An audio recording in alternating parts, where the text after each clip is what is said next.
কয়বার? আমার আঙ্গুলের দিকে তাকান, কয়বার? একবার।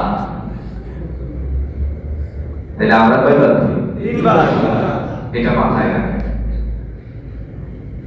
দুই হাতের কোন সহজ হতে পারে কয়বার?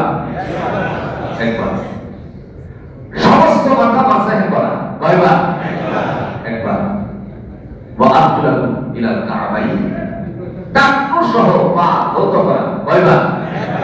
একবার। আমরা দুই কয়বার? তিনবার। আপনার ভিতরে ব্যস্ত থাকতে পারেন, কথা বলেন, লাগতে পারেন, মানে এই ধৌত করার তো কোনো ভেঙে দেয় না। আমরা দুই তিনবার। কোরআন তো বলছে ধৌত কয়বারের কথা আসে না, লাগবে না একটা প্রেস। এই সমস্ত কিছু পেজ ভাঙার জন্য আল্লাহ সুবহানাহু ওয়া তাআলা আরেকটা আয়াত দিয়ে বান্দার মনের সকল প্রকার পেজকে ভেঙে দিয়েছেন। সুবহানাল্লাহ।